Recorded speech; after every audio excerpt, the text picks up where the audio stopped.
Local Paradox here, bringing you another deck profile video. This time we're doing one of my personal favorite casual decks, the Despots. They're super fun. They're not that great, but when they go off just right, they're actually quite formidable. But in the meantime, let's go ahead and get started. Alright, so starting off with Despots, it's pretty standard, pretty obvious. One Despot 1. I find one is just enough because I can reuse them more. I don't really like to run more as I find that gets too clunky. 3 of number 2s. He's part of the main combo that you need. You never want to see him in your opening hand, but you need him. Now, number 3 of 3s, that's actually what you need. You need to see him in your opening hand. He's part of what's the main combos. 3 4s, he's great for going into either rank 4s or if you just need to get over something quick, but he's actually not quite the center of the deck as he used to be. However, 3 5s is really want to get 2 of them out so I can go into Cyber Dragon Infinity, but it's really good. I go ahead and run 3 6s. It's just pretty useful. Yeah. I mean, the switching, adding stuff from your graveyard in your hand can be useful for getting stuff out of the graveyard that I want back. Same thing with the run 3 7s because he's level 7, going some more stuff. And lastly, 3 8s, another one of the stars of the deck, so I can go into a lot of rank 8 stuff. Same thing, I only run 2 9s. He's great for the combo, but he becomes dead if I can't get out the pendulums, but still super useful. In this deck, I don't run a Ghost Ogre, I just run 1 Max C. The deck's kind of full as with the monsters, but so I just run the Max C for consistency. Alright, so then of course I run 3 Machine Dupes. Some people would argue that Infernal Reckless Summon is actually better in this deck, but I find it not wanting to let my opponent special summon stuff because that's actually backfired on me a lot. So, I like Machine Dupe still.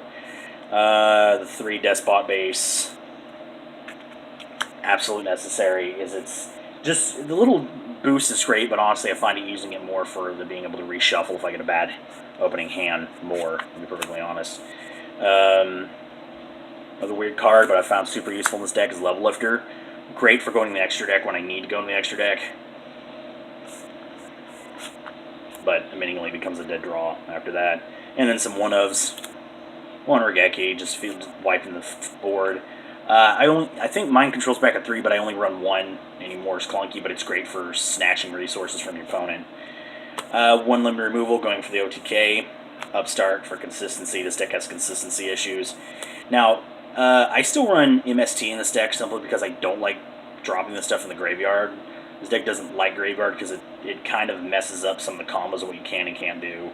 So, yeah. 1 Bottomless Trap Hole is usually run that, and Ultimate Providence. Countering stuff as this deck doesn't do defense very well. Either that or Solemn Warning or Solemn Strike if you have it, but yeah, I run to that deck. For the extra deck, it's pretty straightforward. The same because I like level 7, Despot 7, because I can go into the Big Eye really easily for snatching stuff. Sky Cavalry is good for clearing off Despot 2s off the board when I need to make room. That's pretty much the main reason why that's in there. And a little combo I have is Gimmick Puppet Giant Grinder, number 15, is what I want to use 8 for, because then I can go into Pain Gainer and ultimately into 7 Sins. That card is crazy when you can get it out. You wait a turn with it, you can detach 2 materials from it, banish as many special summon monsters as your opponent controls as possible, then attach one of those to as material. And if it would be on the face up on the field to be destroyed by battle card effect, I can attach a material from it instead. Like, that card can do some crazy combos when it goes off properly.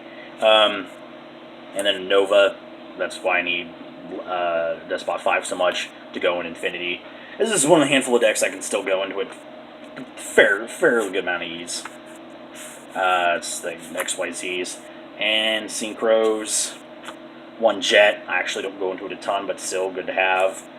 1 Ignister Prominence. It's great. Well, I don't really go against that many pendulum decks anymore, but it's really nifty for destroying my own if I need to. Because one Barkion, great for the traps, but not counter traps, obviously. I go ahead and throw a Goyo Guardian in here too because this is one of the few decks that can still make it with the errata. So Herald of the Arclight, Walking Trap, super nifty. Card, I don't know if I still have it in there, but it's still been useful sometimes. Odd Eyes, Meteor Burst Dragon, Toria Beast, really good in this one for stopping that pesky magic cards. And lastly, Trishula, Banish, Banish, Banish. Yeah. So anyways, that's been the deck profile for my Despots. Leave a like, comment of what you would like to see next. Subscribe if you haven't already, and I will see you next time. And have a great day.